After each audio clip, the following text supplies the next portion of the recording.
This week. I welcome thee to a new world where my sky is deceptively blue. Alright you guys, as expected, everything is slowing down for the summer, so it's cool that in the meantime, some smaller games are still trickling out to keep us entertained before the onslaught of bigger titles comes later this year. If you've been out of the loop, over the next 4 or 5 months, we should be seeing Zombie Army, Lo-Fi, Phasmophobia, Metro VR Awakenings, Max Mustard, Snow Scout, Undead Citadel, Firmament, Arcanage, Arcade Paradise VR, Wanderer the Fragments of Fate, Ghost of Tabor, Slender the Arrival, Behemoth, and probably my most anticipated game, Alien Rogue Incursion. So enjoy the downtime, because within a few months, we're going to be drowning in new games.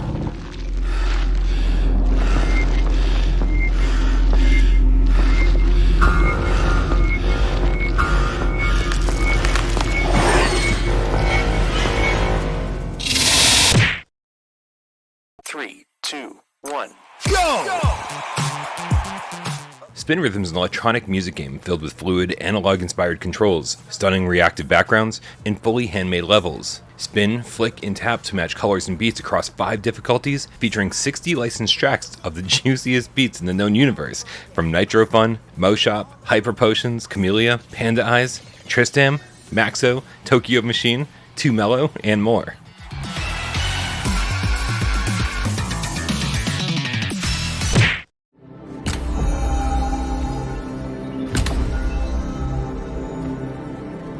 When a mysterious ancient artifact materializes in your home, it opens a portal to a tranquil, dreamlike world filled with impossible architecture and hidden secrets just waiting to be discovered.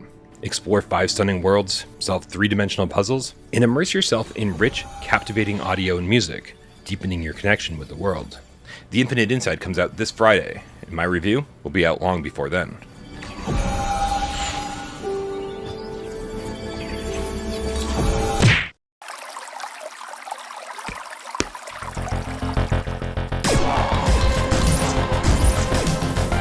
Good news for everyone waiting for Compound. Months after announcing that the PSVR2 version was almost here, we finally got word that this retro-inspired roguelite FPS has passed certification at Sony, which means we could potentially see it on PSVR2 sometime this week, or more likely next.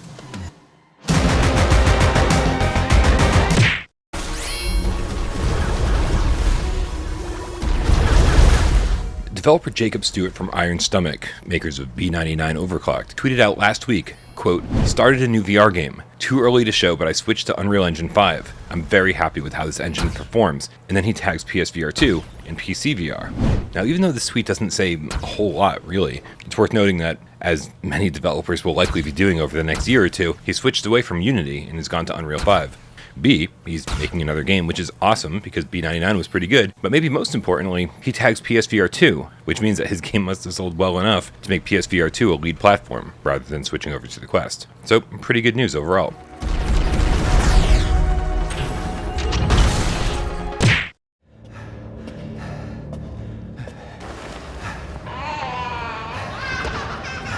Resident Evil 9 has been rumored pretty heavily for the last few months. Word on the street is that it'll take place on an island, be open world, and supposedly have the same game director as Resident Evil 7. But the bigger question for all of us over here is whether or not it'll have PSVR2 support. Well, this week we might have gotten our answer. In a new article from GameInformer.com entitled, "Capcom Keeps Bringing Resident Evil to VR, Here's How and Why," developers from the studio say that they're happy with the PSVR2 headset and, quote, "plan to undertake more challenges in the future."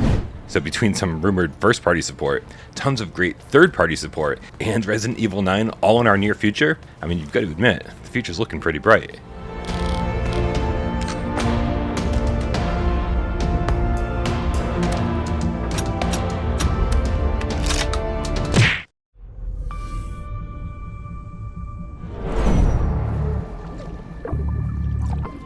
There's a new sale on the PlayStation Store called Essential Picks. There aren't a ton of great deals, but it's definitely worth mentioning that Hubris is half price in the Walkabout Hole-in-One collection, which contains the base game and 17 DLC courses, is 30% off. And just remember that the sale ends July 17th.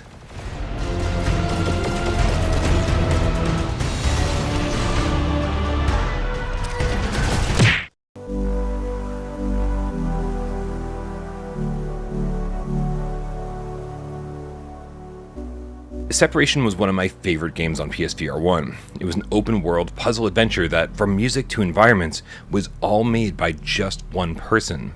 The puzzles were inventive, you traveled by foot, then boat, then hot air balloon, and it was honestly just beautiful. The developer claims in the store listing that it takes about 2 hours to complete, but I was in there almost 4 times as long and loved every minute. Recluse Industries has moved on to a new game, a first-person shooter, House of Klaus on App Lab, which is designed to capture a much larger audience. But for my taste, it really doesn't get much better than the solitude of Separation.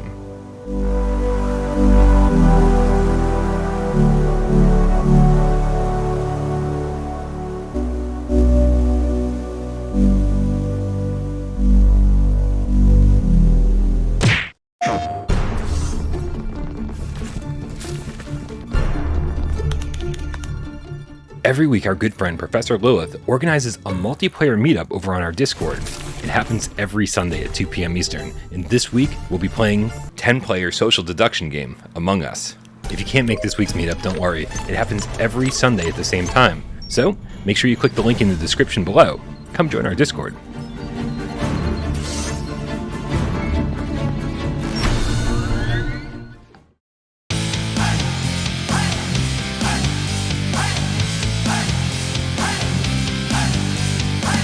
This week